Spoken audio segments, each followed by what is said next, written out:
capítulo 2, do 1 até o 3.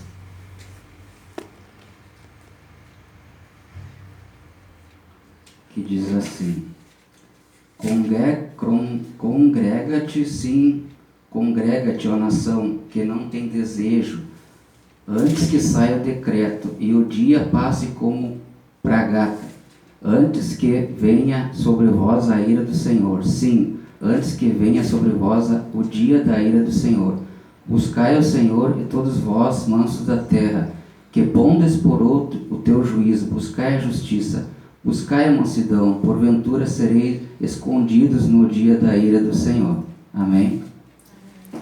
Assim, irmãos, essa semana eu estava pesquisando na internet sobre as igrejas, como seriam as igrejas pelo mundo, né?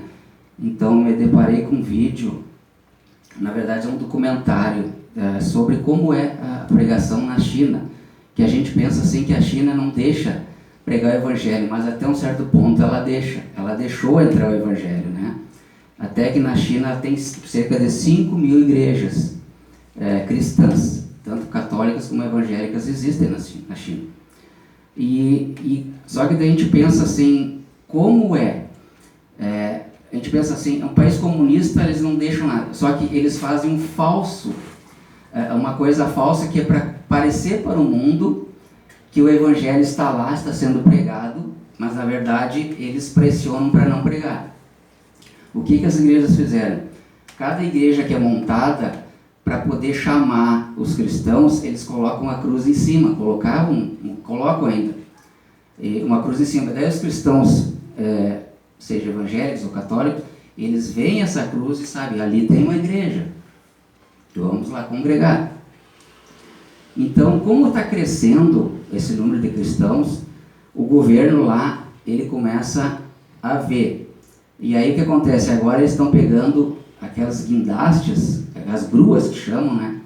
E estão arrancando as cruzes de cima das igrejas, para o povo não ver e não chegar na igreja. Só que a gente pensa assim, tá, mas tira a cruz, é normal, continua a igreja normal. Não, não é normal, porque lá a Bíblia é proibida.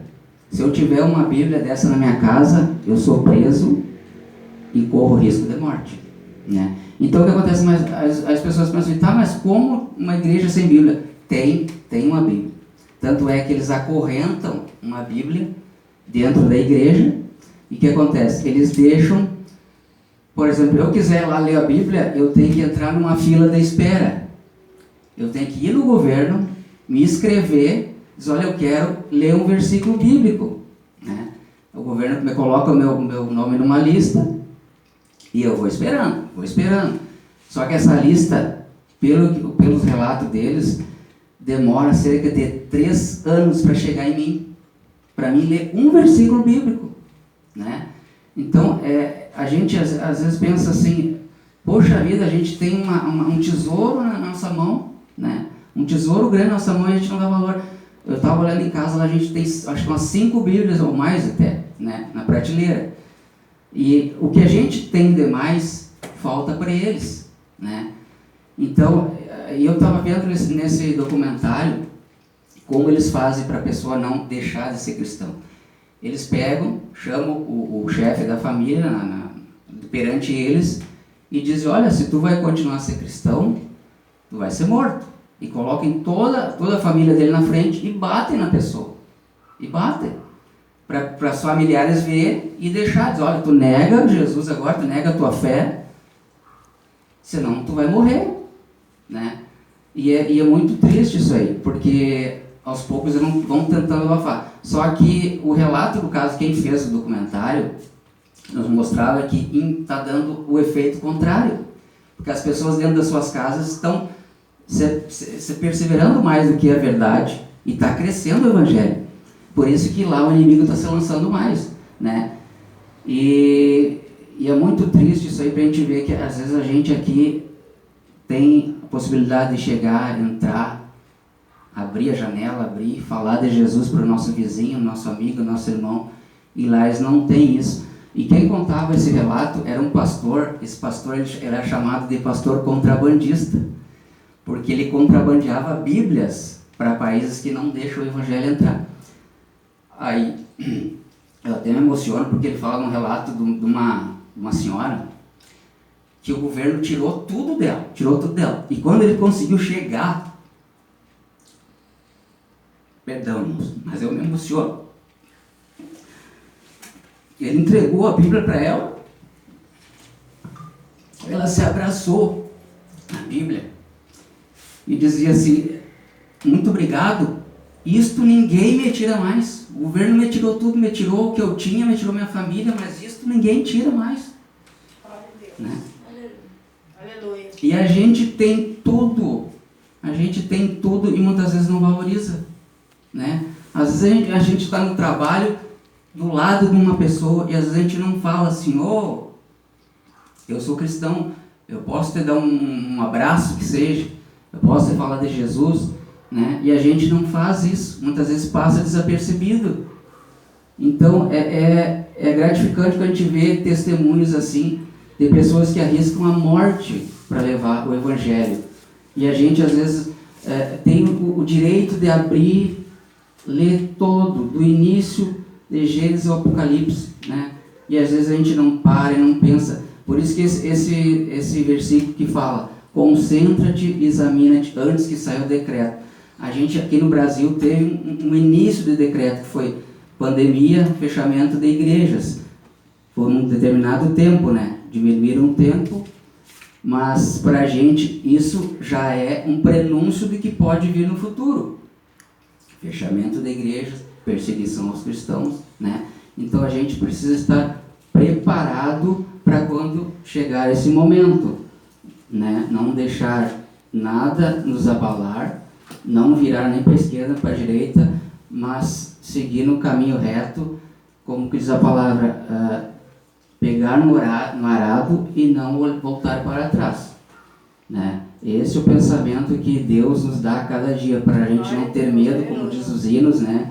A gente não deixar de buscar, estar sempre preparado, ainda que venha alguém nos falar: mas hoje tu vai na igreja de novo, mas todo dia está na igreja, não dá tempo para a tua família. Não, a gente vai estar buscando de Deus, vai estar orando pela nossa família e fazendo que o Evangelho chegue aos nossos, que a gente ainda não conseguiu levar essa palavra, né? Está buscando, porque se Jesus, eu sei, irmãos, que se Jesus voltasse hoje, amanhã essa igreja estaria cheia. Certamente essa igreja estaria cheia de pessoas buscando e correndo atrás da palavra. Mas a gente sabe que depois que Jesus voltar, a porta da graça vai estar fechada e não vai adiantar mais. Por isso que Jesus disse para nós pregarmos hoje: se hoje aceitares a minha palavra, se hoje, não amanhã, não depois da manhã, mas hoje, então que a gente possa estar sempre falando, testemunhando pela nossa vida, onde a gente andar, dar um bom testemunho, né? E estar sempre perseverando, buscando, apesar de a gente ser humano, a gente erra às vezes. Uma coisa que eu peço a Deus para mim: nunca errar com ninguém, nunca magoar ninguém, porque é muito difícil depois a gente, quando tiver um coração quebrantado pela gente, a gente tentar consertar, porque isso é muito difícil. Então o que eu peço a Deus é que da minha boca só saia palavras boas, nunca palavras de diminuição, de humilhação, mas de crescimento para as pessoas buscarem o seu Evangelho e estarem aqui. Então é gratificante para a gente poder ler um versículo e estar na presença de Deus. Graças a Deus a gente pode levantar de madrugada, se quiser dobrar o joelho a gente dobra, né? Buscar da palavra de Deus em todo momento da nossa vida. Então eu acho assim que a gente tem que valorizar isso aí. Às vezes a gente pensa assim: poxa, mas às vezes não vem fulano, às vezes não vem ciclano, mas a gente nunca deve desistir dessas pessoas. A gente deve, além de orar, estar sempre falando: olha, a gente está com saudade de ti, vai lá na igreja, não deu hoje, vai amanhã. A gente sabe da vida de todo mundo que é uma vida corrida, né? Mas antes da pandemia, até essa pandemia, a gente pensa assim: puxa, mas a pandemia veio para nos alertar, né? Para a gente pensar mais e buscar Deus. Porque antes da pandemia todo mundo corria para tudo quanto é lado, era só coisas aí que não importavam, as pessoas trabalhando e a família às vezes jogada de lado, era a última coisa, era a família. Então Deus deixou essa pandemia para as pessoas ficarem também em casa, para olharem para os seus cônjuges, para os seus filhos que não estavam olhando, né? Então, tudo vem a engrandecer a palavra de Deus. Muitas pessoas pensam assim, mas por que Deus está deixando essa pandemia? Não é por quê, mas eu acho que é para quê, né? Para que o povo se volte e busque mais a sua palavra, né? Porque a gente sabe que não há outro caminho.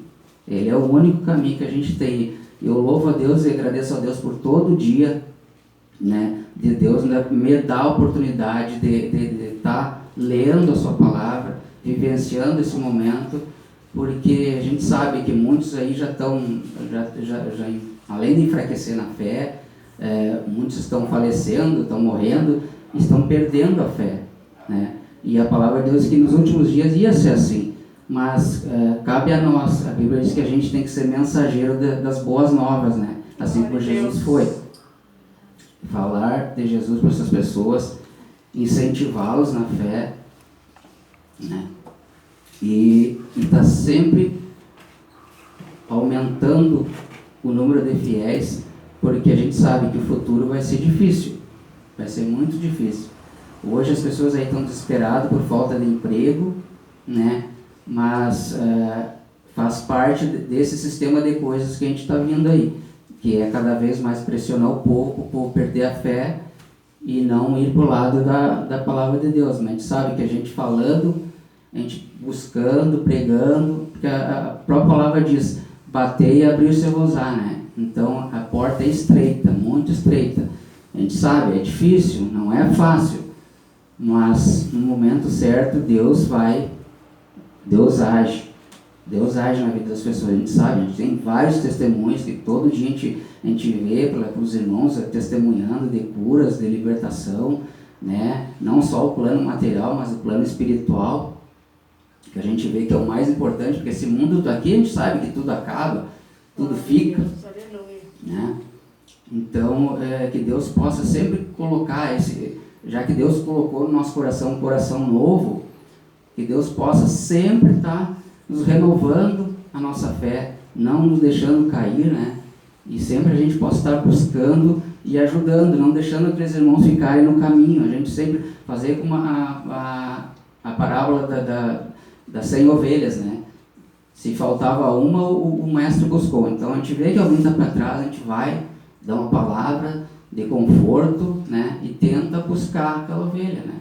Então esse é o pensamento que Deus deu para nós, porque vai chegar uma hora que as coisas vão estar mais difíceis. Hoje a gente tem liberdade, graças a Deus, mas as coisas vão ficar cada vez mais difíceis. Se for no nosso tempo ou não, quem sabe na geração futura, mas Jesus vai voltar. A gente sabe que as coisas vão cada vez estar mais difíceis, né? É como se fosse uma peneira. Deus vai peneirando o joio e o trigo. A gente sabe essas parábolas aí, mas no momento certo Deus diz que no dia da angústia clama a mim, que vai mostrar coisas grandes e firmes. Então é isso, irmãos. Eu gostaria de ter compartilhado esse momento com vocês e agradeço ao pastor, a todos vocês por ter nos acolhido aqui em nome de Jesus. Amém.